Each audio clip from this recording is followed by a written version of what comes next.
하나님의 말씀은 에스겔 20장 33절에서부터 44절까지 함께 읽겠습니다. 구약 에스겔 20장 33절에서 44절, 제가 가지고 있는 성경으로 1180면에 있습니다. 함께 읽겠습니다. 33절. 주 여호와의 말씀이니라. 내가 나의 삶을 두고 맹세하노니 내가 능한 손과 편팔로 분노를 쏟아 너희를 반드시 다스릴지라.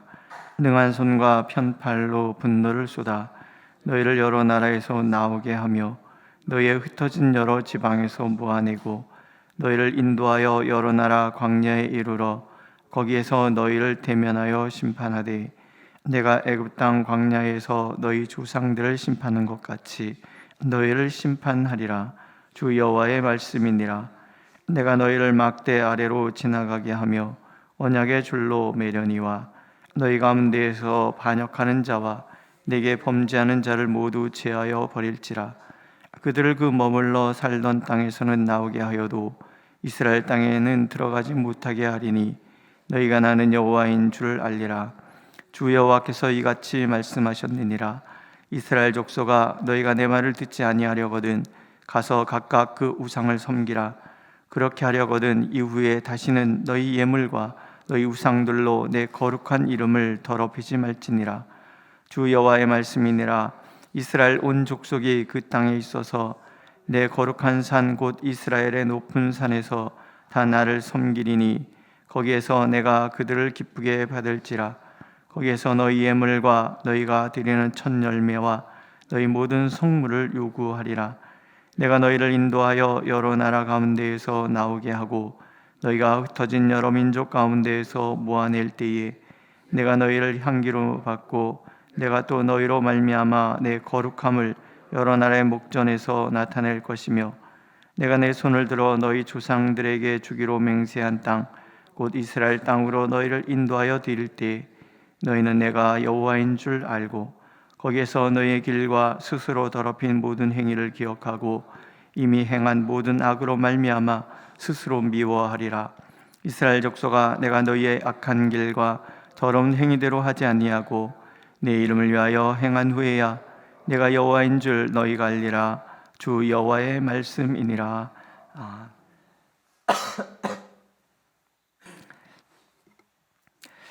하나님의 때가 하나님의 손에 의해서 완성될 때에 하나님의 목적은 한 가지입니다. 너희가 나는 여호와인 줄 알리라. 우리의 모든 삶이 하나님 앞에서 늘 도달해야 될 목표, 그것은 여호와께서 하나님이시구나, 우리의 하나님이시구나, 이것을 깨닫는 그 자리라 하는 거예요. 이스라엘 백성들이 이제 사방에 흩어지고 포로로 끌려간 나라에서 하나님이 다 데리고 나올 것이다. 그러니까 그 나라를 심판하고 다 데리고 나오는데 나와서 광야에서 이제 심판은 구분하신다, 그런 얘기입니다. 막대기 아래로 지나가게 하여, 이 막대기 아래라는 것은 이스라엘에서는 양의 우리가 이렇게 있는데 그 한 마리 한 마리 그렇게 지나가게 하는, 값을 매기기도 하고 구분해 내기도 하고, 점 있고 흠 있는 양들은 구분해 내고 옳은 양들만 들여보내는 이런 이제 의식 같은 게 막대기 아래 이렇게 지나가게 하는 거죠. 근데 이 지나가게 하면서 하나님께서 구분해 내는 사람들이 있어요.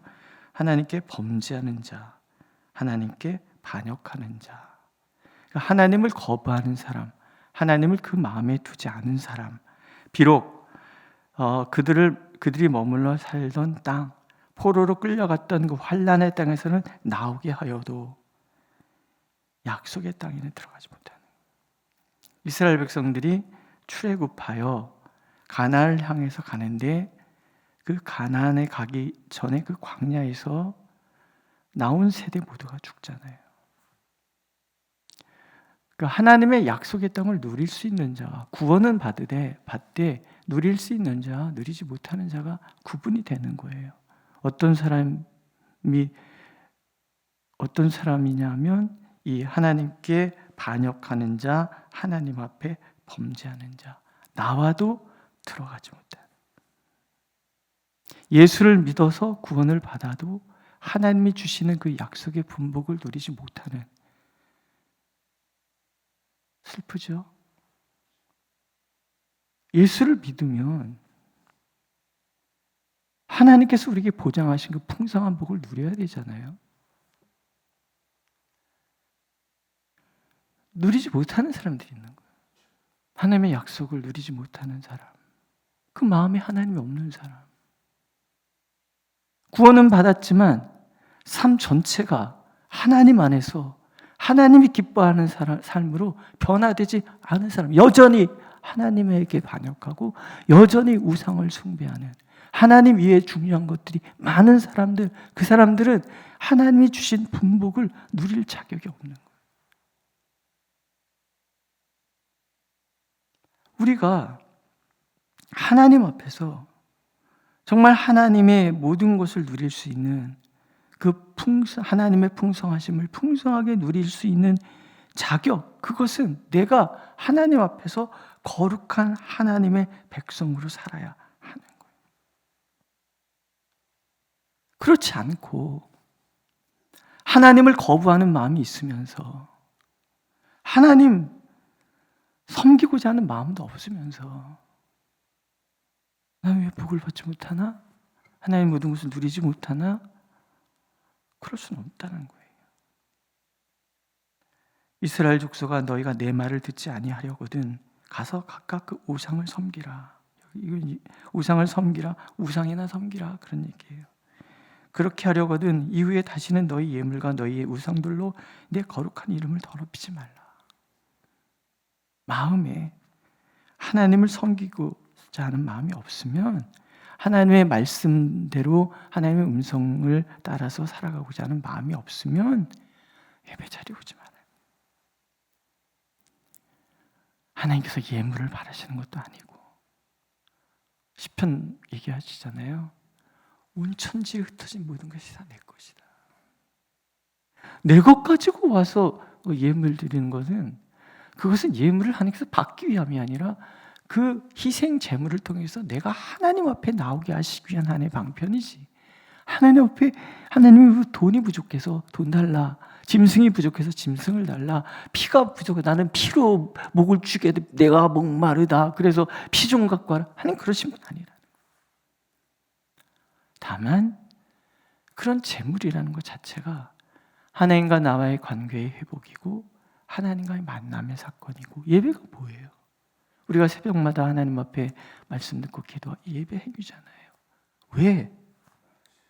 하나님 만나기 위해서, 음성 듣기 위해서, 오늘도 하나님께서 내게 주시는 그 말씀을 듣고 행하기 위해서, 하나님의 자녀로서 살아가기 위해서, 이 새벽에 또는 내가 머문 자리에서 밤에 예배 때마다 나오는 거란 말이에요.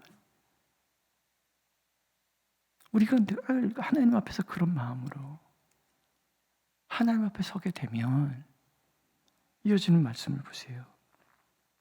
이스라엘 온 족속이 그 땅에 있어서 내 거룩한 산 곧 이스라엘의 높은 산에서 다 나를 섬기리니 거기에서 내가 그들을 기쁘게 받을지라. 거기에서 너희 예물과 너희에게 드리는 첫 열매와 너희 모든 성물을 요구하리라. 아무나 이것을 바라는 것이 아니라 하나님이 정말 사랑하는 사람들, 그 사람들이 누구예요? 하나님을 전심으로 섬기고 하나님의 뜻을 전심으로 순종하고자 하는 그런 사람들. 그들이 드리는 모든 것은 내가 다 향기로, 내가 너희를 인도하여 여러 나라 가운데서 나오게 하고 너희가 흩어진 여러 민족 가운데서 모아낼 때 내가 너희를 향기로 받고 거룩한 산제물로 드리라, 그렇게 말씀하시잖아요. 마찬가지로 하나님께서 예배를 기쁘게 받으시는 것뿐만이 아니라 이 나를 하나님의 향기로, 하나님께서 향기로, 너무 좋다, 나는 너가 좋다, 그런 얘기인 거예요.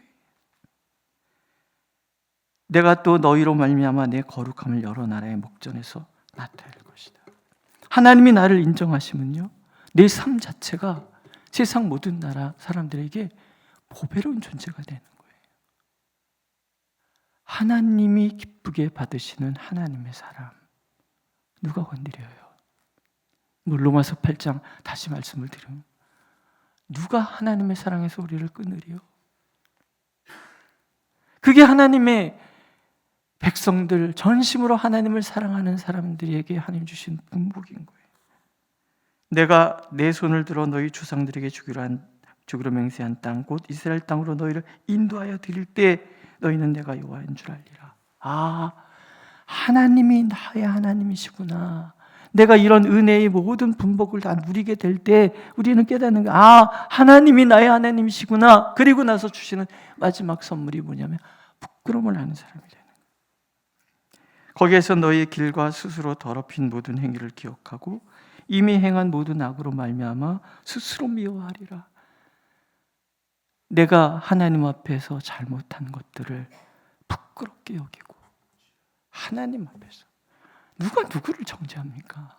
그저 하나님 앞에서 나 자신을 돌아보면서 나는 부끄럽습니다. 하나님, 나는 부끄럽습니다. 얘기를 뒤집으면 뭐예요?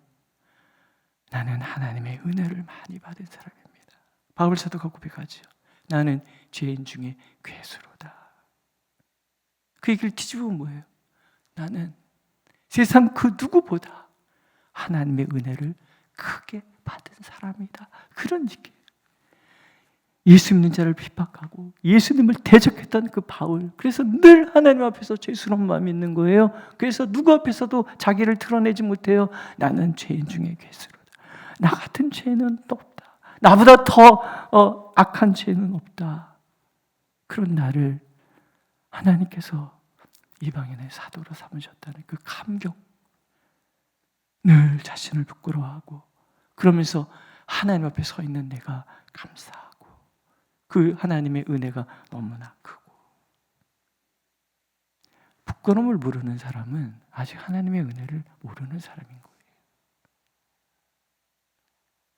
남의 허물이 자꾸 눈에 들어오는 사람도 아직 하나님의 은혜를 모르는 사람들이에요. 하나님의 은혜를 받은 사람은 늘 스스로 나를 돌아봐서 혹여 내가 하나님께 반역하는 것은 없는지, 하나님이 명하신 것들에서 자꾸 벗어나고자 하는 욕망은 내게 없는지, 그걸 스스로 돌아보고, 그래서 하나님께서 내게 약속하신 이 엄청나고 풍성한 그 복을 정말 받아 누릴 수 있는 그런 삶, 약속의 땅에서 땅을 차지하고 세상 모든 사람들이 조차도 참으로 존귀하다라고 말할 수 있는 그런 존재가 되는 나, 이게 바로 하나님의 자녀이고, 그 사람들의 특징은 늘 하나님 앞에서 은혜 아니면 살아갈 수 없습니다라고 고백하는 사람, 스스로 부끄러움을 아는 사람, 그 사람들이라는 거죠. 오늘 나는 하나님 앞에 어떤 사람입니까? 하나님의 심판의 막다기를 지날 때 하나님께서 따로 구분해서 정말 귀하고 아름답게 여길 그럴 사람입니까? 아니면 하나님이 구분해내서 하나님이 약속하신 약속조차 누리지 못하고 그저 광야에서 쓰러져가는 그런 존재입니까? 오늘도 하나님 우리 자신을 돌아보면서 예수 그리스도의 은혜가 어떻게 나를 구원했는지를 알고 그 은혜에 감격하여 겸손히 하나님을 바라보는 저와 여러분들이 되시기를 하나님은 간절히 원하고 계십니다. 기도하겠습니다. 불꽃 같은 눈으로 우리를 늘 살피시는 하나님, 우리가 주님 앞에 있습니다. 늘 우리 자신이 부끄러워 하나님의 은혜를 찬양할 수밖에 없어 그저 주님만 바라봅니다. 예수 그리스도시여, 주님께서 십자가에서 흘리신 그 보혈의 은혜를 우리가 충분히 누림으로 사랑하게 하옵소서. 서로 사랑하게 하옵소서. 허물을 덮어주고 이해하고 나를 드러내지 않고 그렇게 서로 사랑하게 하여 주옵소서. 또 하나님께 감사하게 하옵소서. 매 순간을 인도하시는 하나님의 그 은혜를 알아 매 순간이 찬양이 되고 감사가 되는 삶이 되도록 우리를 인도하여 주옵소서. 예수님의 이름으로 기도드렸습니다. 아멘. 하늘에 계신 우리 아버지, 아버지의 이름을 거룩하게 하시며 아버지의 나라가 오게 하시며 아버지의 뜻이 하늘에서와 같이 땅에서도 이루어지게 하소서. 오늘 우리에게 일용할 양식을 주시고 우리가 우리에게 잘못한 사람을 용서해 준 것 같이 우리 죄를 용서하여 주시고 우리를 시험에 빠지지 않게 하시고 악에서 구하소서. 나라와 권능과 영광이 영원히 아버지의 것입니다. 아멘.